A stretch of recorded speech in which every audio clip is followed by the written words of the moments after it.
आज में रहिए। आज क्या पढ़ सकते हैं, आज क्या पा सकते हैं, उस पर ध्यान दीजिए। आज कंटेंट में क्या ऐड होगा, इस तरीके की अगर आप अप्रोच रखेंगे ना तो रोज कुछ ना कुछ सीखेंगे और बन जाएंगे।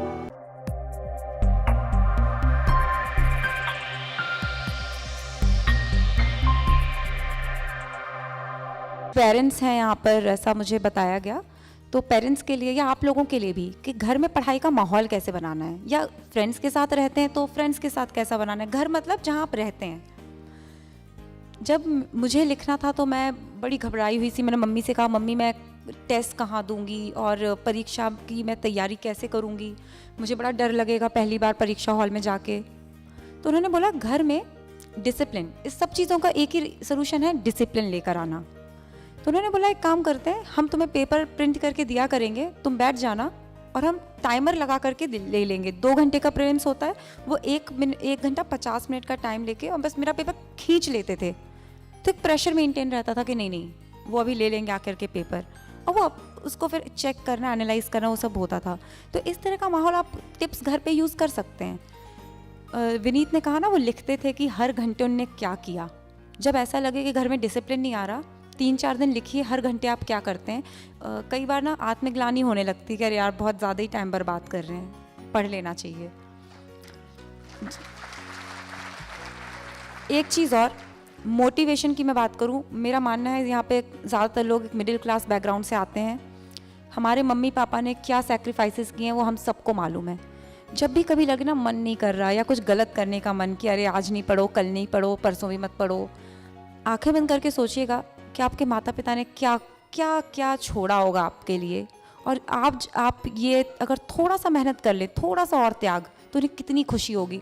मैं अक्सर आंखें बंद करके सोचती थी कि just imagine I got AIR1, oh wow, and I was my mother, मेरी मम्मी कितनी खुश होंगी, मेरे पापा कितने खुश होंगे। और वो फीलिंग करिए आंखें बंद करके अकेले में, और बिल्कुल आप देखेंगे आपको लगेगा कि नहीं नहीं मुझे पढ़ना है, आई कैन नॉट स्टॉप। और भी जैसे सर ने भी कहा, विनीत ने भी कहा, पेशेंस रखना है। सिलेबस बहुत बड़ा है।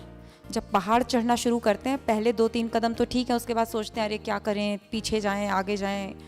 एक एक कदम बढ़ाते जाइए। नहीं दिख रही ना आपको अभी माउंटेन की वो एंड, नहीं दिख रहा ना एग्ज़ाम का एंड, कि एग्ज़ाम क्या होगा, कैसे होगा, नहीं निकलेगा। आज में रहिए।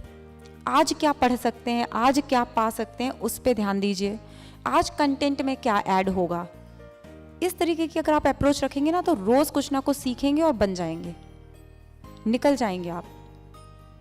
नेगेटिविटी से दूर कई तरह के लोग मिलेंगे। जब मैंने नौकरी छोड़ी तो कई लोग तो कहते क्या कर रहे हो, लाइफ बर्बाद करनी है अपनी, भोपाल में रहती हो, भोपाल में जॉब है, और क्यों करना है, 3-4 साल लगेंगे, नहीं निकलेगा, नहीं निकल जाएगा तो रैंक नहीं आएगी, फिर क्या होगा।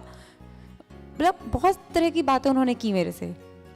और मेरी मम्मी ने बस एक ही चीज़ बोली, वो मुझे एक कहानी सुनाती थी कि अलेक्जेंडर द ग्रेट, उसकी ना मदर ने उसने कोई कभी बैटल हारा नहीं, वो it is said he was invincible, क्योंकि उसकी मदर ने उसको बचपन से ये बोल दिया था कि तुम हराए नहीं जा सकते, तुमसे कोई नहीं जीत सकता। और उसने वो बात मान ली कि मुझसे कोई नहीं जीत सकता, और वो फिर नहीं हारा। जो आप सोचेंगे वही होगा।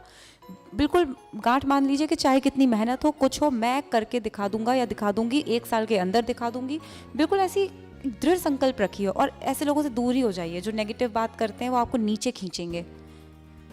लक्ष्य पे ध्यान केंद्रित रहेगा, चीज़ें अपने बिल्कुल पॉइंट पे आ जाएंगी। ऐसी मेहनत करके दिखाइए कि मेरी तो दूसरी आई है, मैं तो चाहती हूँ कि यहाँ पे ही बैठा बच्चा पहली रैंक लेकर के आए मध्य प्रदेश से। आप हिस्ट्री क्रिएट करिए कि अगर इच्छा शक्ति हो तो कोई भी बाधा हमारे सामने छोटी पड़ जाती है। हम जहाँ भी हैं, जो भी हमारे पास है, जो भी हम कर सकते हैं, हम उसके दम पे क्या क्या नहीं करके दिखा सकते। वाकई में अगर आप देखेंगे जो देश के महान रत्न हैं वो बहुत ही हम्बल बैकग्राउंड से आए हैं। कलाम साहब, doctor Kalam, he is the best example. Thomas Alva Edison, वो तो न्यूज़पेपर बेचते थे। Michael Faraday, book binder. एक ही चीज़ कॉमन थी, ललक थी बहुत ज़्यादा। जहाँ भी हैं मेहनत करिए, बिना मेहनत के तो कुछ भी नहीं है। अपने दिमाग को खोल करके रखना है, पॉजिटिव रहना है।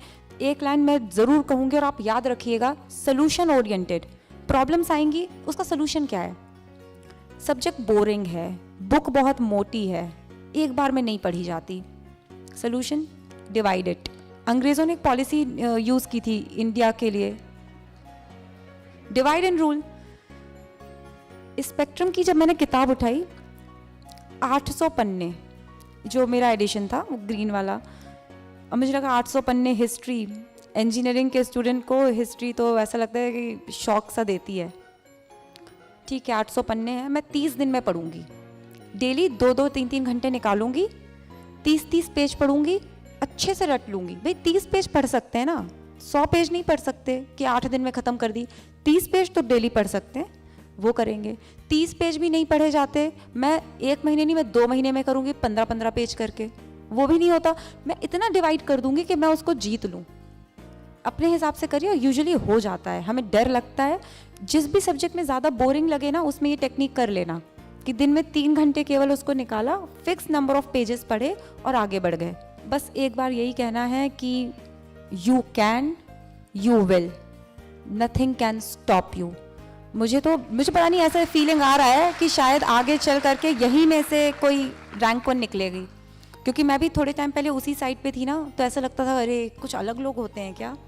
कुछ नहीं, बिल्कुल लेवल प्लेइंग फील्ड है। एग्ज़ाम में हर व्यक्ति एक जैसा है, लेकिन बस जो बेसिक्स हैं, मेहनत करिए, discipline, book list, practice, feedback, और हिम्मत नहीं हारना, सेल्फ बिलीफ रखना। मैं बहुत खुश हूँ, एक तो मैं यहाँ आई, और एक चीज़ और बता दूँ एलन सर का, कि जब वो आए मुझसे मिलने के लिए तो उन्होंने कहा कि आप आइए मिलिए, तो मैंने कहा नहीं, इंदौर जाना पड़ेगा, मैं भोपाल से हूँ। तो उन्होंने बोला कि आपकी कुछ लर्निंग रही है तो आप प्लीज़ शेयर करिए स्टूडेंट से। तो मैंने कहा ठीक है। मैंने पूछा आप कौन से उससे हैं, तो उन्होंने कहा कौटिल्य।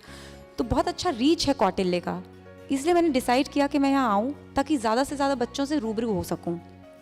तो थैंक यू कौटिल्य अकेडमी, सबको आपने एक साथ यहाँ पर बुलाया, और मुझे बहुत अच्छा लगा आप लोगों से बात करके। Actually this is my favourite audience, क्योंकि मैं भी उन्हीं में से निकल करके आई हूँ, आप ही का एक हिस्सा हूँ।